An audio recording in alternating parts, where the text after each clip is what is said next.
Sebelum memulai video ini, saya mengucapkan rasa terima kasih kepada kalian yang sudah berlangganan dan juga memberikan donasi melalui Super Thanks. Oke, terima kasih banyak ya.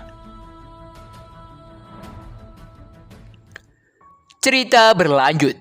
Waktu kini sedikit mundur di momen ketiga Xingling, Tantai, dan juga Hongyi di pemandian air panas. Di situ Xingling berkata kepada Tantai bila pertarungan tidak bisa dihindari dalam perjalanan ini. Xingling meminta Tantai untuk melihat Hongyi apabila dia sedang berkultivasi dengan terburu-buru. Xingling mengajak Tantai untuk segera naik ke harta kultivasi bersamanya untuk semakin memperkokoh kultivasi milik Tantai. Dia juga berkata bahwa Hongyi sudah mencobanya dan itu tidak ada efek sampingnya. Tantai di sini sebenarnya tahu karena tidak mungkin dirinya tidak tahu. Hongyi dan dirinya telah membuat sumpah bunga cermin. Jadi indera mereka saling terhubung satu sama lain. Hal-hal yang dirasakan Hongyi semuanya menyebar sepenuhnya ke setiap sudut tubuh Tantai. Hongyi di situ bertanya pada Tantai, apakah Tantai tidak mau ikut? Dengan manjanya dia berkata, bila Tantai tidak mau, dirinya akan melanjutkannya. Dia juga bertanya, apakah Tantai berencana berdiri di situ dan menonton sampai selesai? Karena perkataan itu, Tantai pun pada akhirnya ikut naik ke ranjang kultivasi. Dia tidak bisa mengakui kekalahannya. Dia juga masih punya satu harapan, yaitu Li Sue. Ia pikir masih ada kesempatan bagi mereka untuk lolos dari cengkeraman Xingling.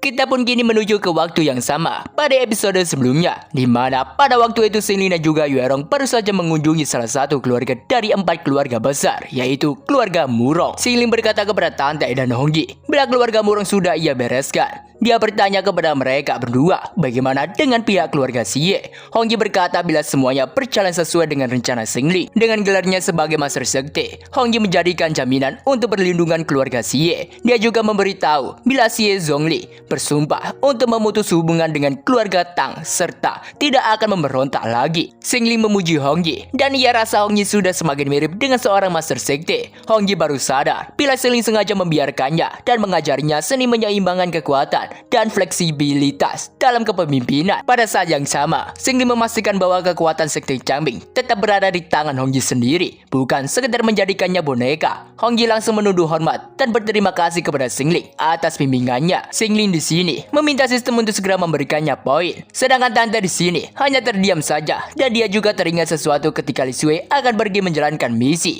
Dia berkata kepada Tantai bila dirinya tidak tahu kapan dirinya akan kembali dari misi yang akan ia jalankan. Dia juga berkata akan sulit baginya untuk berpartisipasi dalam rencana yang dibuat Tantai. Tapi dia juga meminta Tantai untuk tidak melupakan apa yang Xingling lakukan pada Tantai di kolam pembersihan abadi saat Tantai berusia 13 tahun. Dia meminta untuk tidak melupakan jenis rune jahat yang Xingling ukir padanya untuk mengendalikannya. Sekali lagi, dia memperingati Tantai untuk tidak tertipu oleh Xingling dan jangan sampai kehilangan hati Tantai yang asli. Dan paling penting, jangan membiarkannya bertarung sendirian. Tantai sebenarnya sangat mengerti perasaan Li Sue pada saat itu.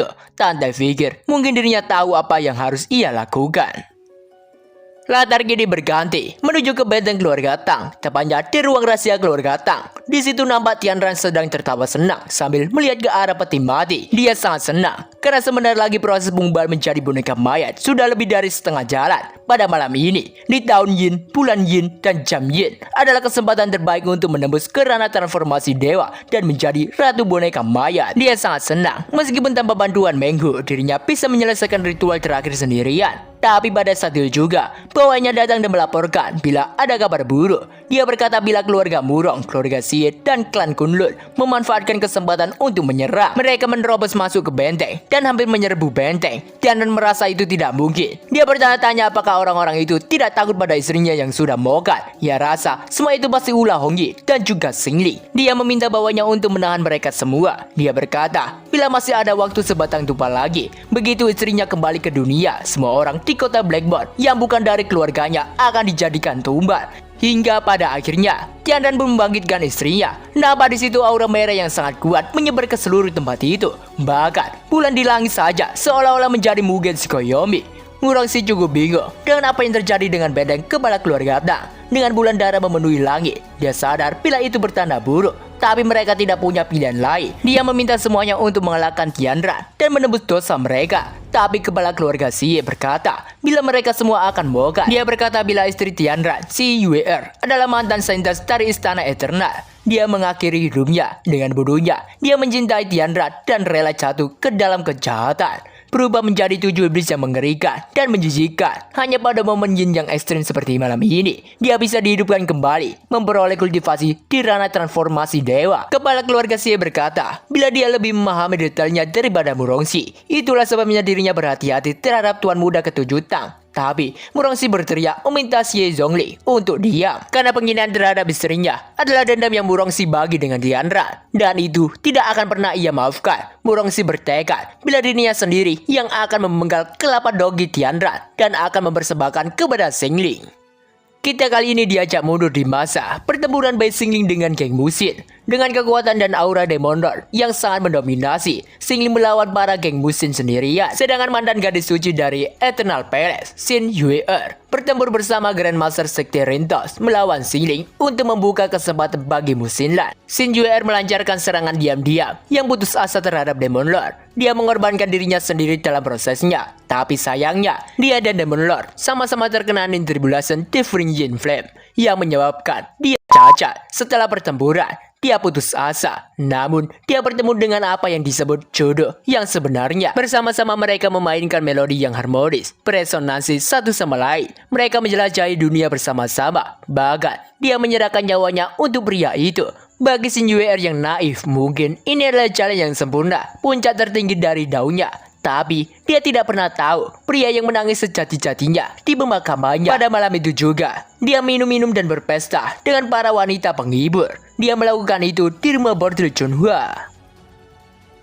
Balik lagi ke situasi sekarang. Di situ, para orang-orang dari klan Kunlun berbondong-bondong untuk menyerang dan membalaskan dendam tetua mereka. Mereka di situ berniatan merebut harta karun dan merebut para wanita dari keluarga Tang. Mereka akan mengambil apa yang menjadi milik mereka. Sebagai keturunan Black Dragon, mereka sama sekali tidak gentar. Murongxi cukup terkejut karena klan Kunlun melancarkan serangan-serangan penuh mereka. Sedangkan Xie Zhongli meminta untuk tidak terburu-buru dan lebih baik mengamati terlebih dahulu. Para klan Kunlun pun sudah berhasil menerobos masuk ke dalam benteng keluarga Tang. Tapi pada saat itu juga ada sebuah teriakan yang sangat menakutkan, dan nampak di situ ada monster yang sangat menyeramkan berdiri amat besar dan sangat mendominasi. Dia mencari-cari keberadaan suaminya. Ternyata monster itu adalah Yue'er, istri dari Tianran. Pada saat itu juga Tianran datang dan langsung menuju ke istrinya. Dia mengucapkan selamat datang kembali ke istrinya. Dia juga berkata bila dirinya tidak peduli istrinya menjadi apa, karena cintanya pada istrinya tidak akan pernah berubah. Sambil mencium istrinya, dia menganggap istrinya adalah kebanggaannya. Orang-orang dari klan Kunlun tak menduga Tianran berani mencium seorang monster. Mereka merasa Tianran memang laki-laki yang kejam. Bahkan dia lebih ganas dari mereka. Tianran berkata kepada istrinya bila orang-orang itu tidak akan pernah bisa memahami kemurnian cinta mereka. Jadi, dia meminta istrinya untuk membersihkan semua orang itu.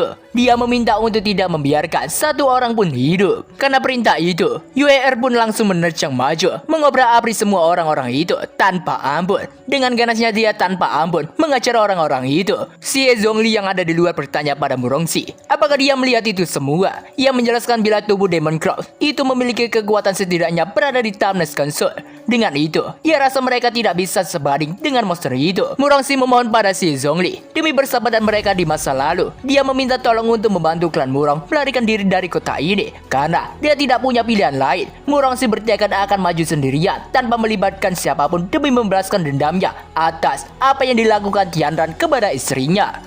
Tianran tertawa, menganggap Murongxi bodoh dan mempertanyakan apa yang dia makan hari ini sehingga dia begitu emosi padanya. Tianran meminta Yue'er untuk menghancurkan Murongxi menjadi berkeping-keping. Menerima perintah itu, Yue'er langsung melancarkan serangan kuat yang keluar dari matanya. Mendapati itu, Murongxi pun langsung menahan serangan itu dengan senjata miliknya. Tapi karena serangan itu terlalu kuat, Murongxi pun tak mampu untuk menahannya. Bahkan senjatanya saja dibuat hancur berkeping-keping dan dia pun terpental amat jauh. Murongxi tak menduga niat membunuhnya benar-benar sangat kuat. Setidaknya itu berada di level jiwa Mid-Nation Soul. Tak berdiri dengan itu saja, Yue'er berniat melancarkan serangan-serangan berikutnya. Murongxi merasa serangannya begitu kuat dan terlalu cepat. Ia pikir dirinya tidak akan bisa bertahan lagi. Dia menyebut nama Xingling. Setelah itu, dirinya Murongxi dengan senang hati berkorban demi Changming. Tapi secara mengejutkan, ada serangan kuat lain yang menghancurkan serangan milik Yue'er. Dengan itu, Murongxi berhasil terhindar dari kematiannya. Sedangkan Tianran di sini sangat marah dan bertanya siapa yang berani menyelamatkan orang yang akan ia habisi. Dan ternyata itu adalah Xingling. Xingling bertanya pada Bu Rongxi, kenapa dia ingin segera makan, padahal dia masih memiliki hutang budi padanya.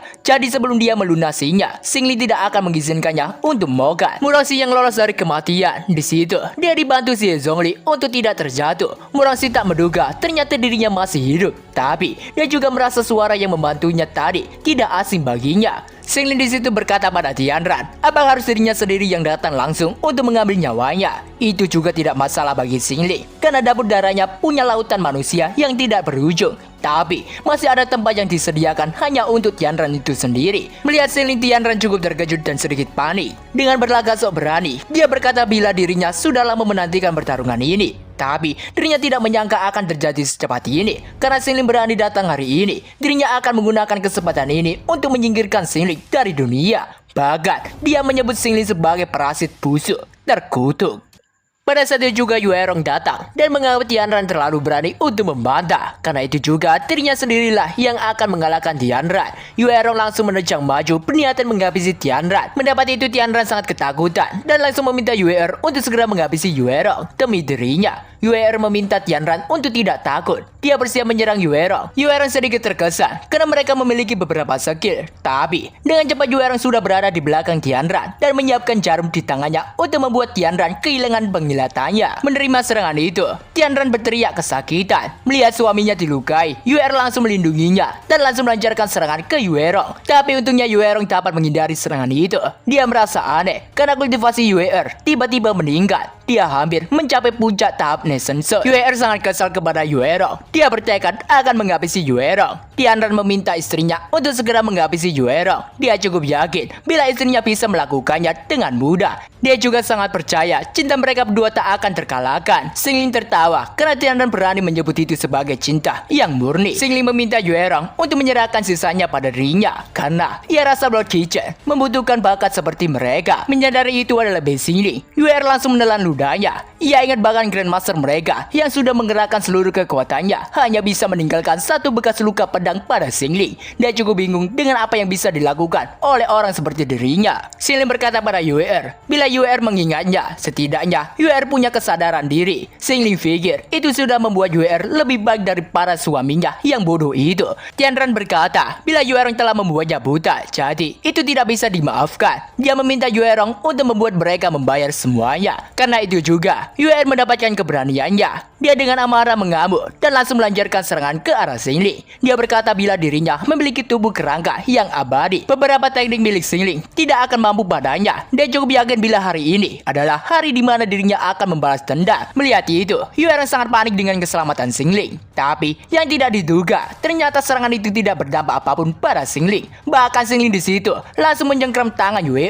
Yue merasa itu tidak mungkin. Dia cukup bingung bagaimana Xingling bisa menguasai Ghost Flame Torrent. Dia bertanya bagaimana Xingling bisa menguasai pendu hantunya sendiri. Xingling berkata bagaimana pula dirinya tidak bisa. Dia mengaku bila dirinya adalah Spirit Master of Ghost. Yue berkata bila Xingling sudah memiliki tubuh demon tak berbentuk bawaan, jadi bagaimana mungkin Xingling juga bisa menggunakan bentuk spiritual bawaan yang lain? Ya, tentu saja Xingling bisa mendapatkannya dari muridnya yang menjadi rekan kultivator dengan menggunakan item system. Xingling berkata bila alasannya sederhana, karena dirinya adalah Demon God yang ditakdirkan untuk memerintah di atas semua ras dan langit. Xingling langsung bersiap dan membaca sebuah mantra teknik. 10 Health Demon /6 Exution Demon. Ya, tebasan kuat pun langsung terarah menuju Yue dan langsung menghabisinya pada saat itu juga. Singkat cerita, sekarang Banal sudah berganti setelah kejadian di kota Blackmon. Di situ, Xingling sangat merindukan Xingling. Dia bertanya-tanya di sekte utama dan baru tahu bila Xingling pergi ke kota Blackmon. Xingling bertanya mengapa Xingling tidak mengajaknya. Dia juga bertanya apakah Xingling sudah tidak menyukainya. Sedangkan Yue yang ada di belakang sangat cemburu. Tapi dia berusaha untuk menenangkan dirinya. Xingling juga berkata bila masalah pada malam ini masih belum berakhir. Xingling di sini melihat sesuatu di leher Xingling. Karena itu juga dia langsung berkata bila dirinya akan menjadi anak yang baik. Sementara itu dua orang yang masih berada di kota Blackmon, Tantai dan juga Hongyi. Hongyi bertanya pada Tantai soal apa yang Tantai pikirkan selama pertempuran pada pagi hari tadi. Karena saat Xingling bertarung dengan Yue, Tantai mencoba menyerbu ke medan perang. Bila Hongyi tidak menghentikan Tantai, Hongyi bertanya apakah Tantai ingin menerima peluru itu atau memanfaatkan kekacauan untuk menyerang Xingling. Bahkan Tantai menggunakan Shadow Steering Barrel untuk menghubungi senior Tantai secara diam-diam. Tante bertanya apakah Hong Yi ingin menghentikannya. Dan pada saat itu juga, Tante langsung menggunakan sebuah teknik yang memunculkan benang berwarna pink dan langsung mengikat Hong Yi pada saat itu juga. Hong Yi cukup kesal karena Tante berani menentangnya. Dia bertanya apa yang sedang Tante lakukan. Hong Yi dengan amarah berkata dan meminta Tante untuk tidak berpikir bila dirinya tidak berani menghabisi Tante. Alasannya tidak melakukannya juga karena segel mirror flower. Jadi bila dirinya menghabisi Tante, pada saat itu juga dirinya sendiri yang akan menanggung rasa sakit atas kematian itu. Karena itu, Tante mengajak Hong Yi untuk segera membatalkan segel mirror flower itu terlebih dahulu. Mendapat itu, Hong Yi cukup terkejut. Tante berkata, bila perkataan Hong Yi benar, karena sejak Xingling terluka, dirinya ingin menghabisinya. Bila itu membuat Hong Yi membencinya, maka Tante hanya bisa menembus dengan kematian. Hong Yi pun berkata, saat mereka membuat segel ini, mereka masih muda dan bodoh. Mereka tidak pernah benar-benar belajar cara menghancurkannya. Dia bertanya apakah Tante benar-benar bersedia mengambil resiko itu untuk mengakhiri semuanya di sini dengannya. Selama Xingling masih hidup, jalan ini pasti akan Tante tempuh. Dengan lantang, dia berkata bila keputusannya sudah bulat. Tante pun bersiap merapalkan mantra untuk menghancurkan segel yang mereka bentuk.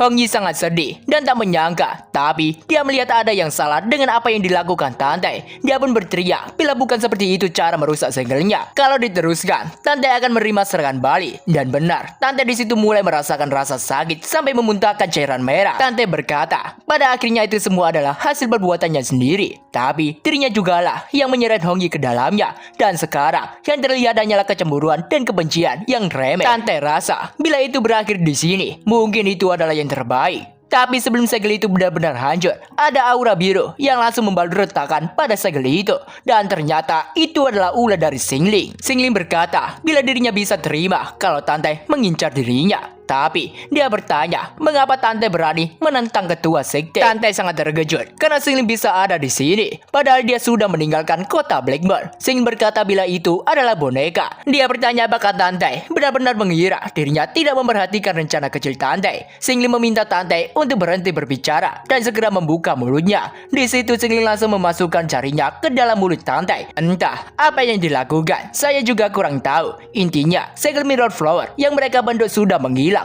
Tapi ada jenis kontra yang lain. Setelah itu semua, Xingling pun langsung menarik lagi tangannya dari mulut lembut Tante. Dia berkata karena situasinya darurat, dirinya tidak punya pilihan selain campur tangan langsung dan memperkuat kontraknya. Xingling juga tahu bila salah satu dari mereka berdua akan langsung mokat dan yang lainnya akan mengalami penderitaan yang tak tertahankan. Tapi segel baru yang ia buat itu, bahkan dirinya sendiri tidak tahu bagaimana cara membukanya sekarang. Sebelumnya memang kontrak ganda, tapi sekarang menjadi 3. Mendapati itu Tante dan Hong Yi cukup terkejut. Hong Yi bertanya apakah yang semua mereka rasakan Xingling juga bisa merasakannya. Tante, kau ingin menghabisiku. Aku selalu tahu dan tidak pernah sekalipun mencoba menghentikanmu. Tapi yang ku inginkan hanyalah melindungimu. Entah aku berbohong atau tidak, kau akan mengetahuinya sendiri melalui segel baru ini. Mendengar kata-kata itu, hati Tante terasa sangat kacau. Sedangkan di tempat Jin Yang, di situ, Xian Fan bertanya padanya, apakah Jin Yang tahu gadis yang bernama Rong dalam ingatan Xingling adalah Yue Rong? Jin Yang berkata, bila tadi malam dia tahu Xingling dan juga Yue Rong pergi ke kota Blackmon, bahkan Hong Yi juga ada di sana. Xian Fan berkata, kalau pasukan dari kota Blackmon bersatu, mereka dapat melakukan apapun yang mereka inginkan di sekte Sungai Changming. Dia bertanya pada Jin Yang, apakah Surahelnya masih ada kesempatan? Tapi dia berpikir untuk lebih baik menemui petinggi. Namun di saat ingin keluar, di situ ternyata sudah ada Xingling yang ingin pergi menemui Jin Yang. Xingling di situ bertanya pada Xian Fan apakah dia lagi terburu-buru. Melihat ada Xingling, Xian Fan cukup terkejut. Pada saat itu juga, Jin Yang langsung mendorong Xian Fan dan langsung menutup pintunya. Xingling di sini berkata, waktunya sangat pas karena dirinya ingin bertemu dengan istri Xian Fan. Jadi, ia pikir lebih baik tidak ada pihak lain yang mengganggu. Dalam posisi itu, Xian Fan hanya bisa menahan kemarahannya saja. Sedangkan di dalam, Jin Yang sangat senang dengan kedatangan Xingling. Dia di situ langsung memakai kembali stockingnya. Dia juga berkata, bila dirinya mendengar Xingling cukup sibuk beberapa hari terakhir ini. Jadi, dia bertanya apakah Xingling sudah menyelesaikannya. Xingling berkata bila ketua sekte akan menangani sisanya. Dan dirinya juga tidak mau untuk mengalahkan prestasinya. Karena Xingling berkata seperti itu, Jin Yang bertanya, apakah kedatangan Xingling di sini untuk bisnis atau hanya untuk bersenang-senang saja? Xingling tahu bila Jin Yang adalah sosok yang pendendam dan tangguh di Demonic Path pada saat ini. Jadi, Xingling memiliki tugas yang sangat cocok untuk Jin Yang, yaitu konferensi aliansi Demonic dan Citai Mei sekte Huanshu.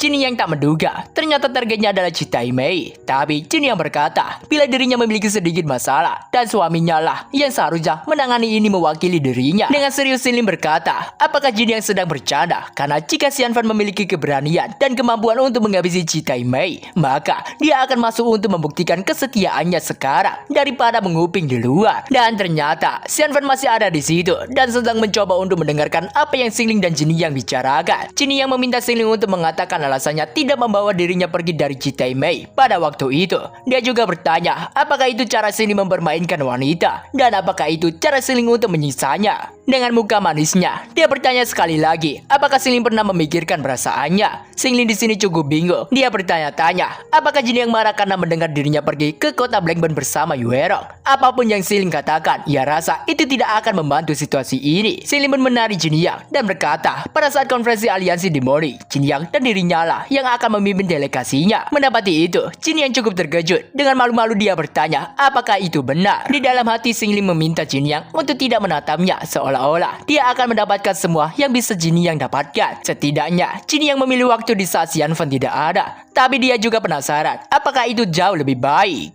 Singkat cerita, sekarang Xin Ling sudah kembali lagi ke Blood Story. Di situ, sistem muncul mengucapkan selamat datang karena Xin Ling masuk ke dalam poin shop. Poin yang dimiliki Xin Ling sekarang berjumlah 130.000. Dengan poin yang ia dapatkan dari Tantai, Hong Yi, dan juga Jinny Yang, Xin Ling telah mencapai 130.000 poin. Ia berpikir, bila dirinya mengincar posisi pemimpin aliansi demoni, dirinya tidak bisa terus-terusan menimbun poin seperti orang pelit. Karena Xin Ling harus mengeluarkan banyak uang, terutama karena 4 organ tubuh aslinya yang tersisa masih berada di istana Force Symbolis Extreme Sekte Huanshu. Xin Ling pikir Citai Mei keberadaannya sudah tidak diperlukan lagi. Xin Ling di situ menukarkan poinnya dengan Raden Radiant Treasure Chest. Ya, dengan biaya penukaran 100.000 poin. Dengan itu menjadikan sisa poin Xin Ling menjadi 30.000 poin. Hadiah yang didapatkan Xin Ling dari chest itu adalah gulungan harmoni surgawi, teknik rahasia top tier Heaven Grade, penjambret bayangan mutiara, artefak pseudo abadi, peluang kelas radian, membuka Heavenly Demon Dragon Scripture lebih cepat dari jadwal. Dari ketiga hadiah itu, Xin Ling diminta untuk memilih satu dari ketiga hadiah itu.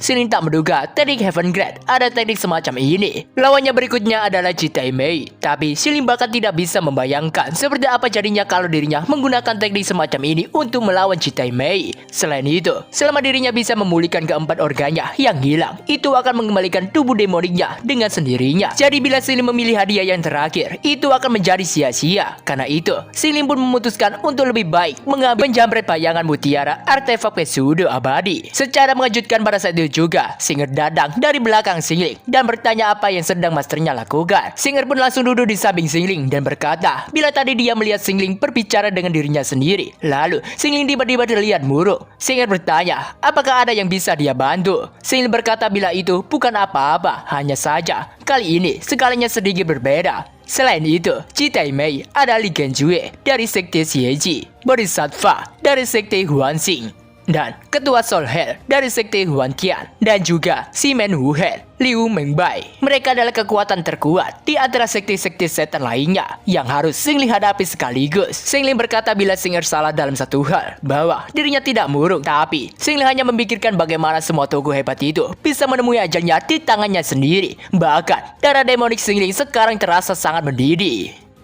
Dan ya, bersambung. Waduh, maaf ya guys ya, sudah lama nih gak upload. Soalnya ya, mau buat video itu ditunda terus. Soalnya Mimin juga kalau pagi itu sama sore ngerawat hewan ternak ya kan ya. Dan kesempatan Mimin itu bisanya itu buat video itu pagi hari. Soalnya kalau malam kan otomatis ngantuk kan ya. Kan soalnya pagi itu sama sore ngerawat hewan ternak.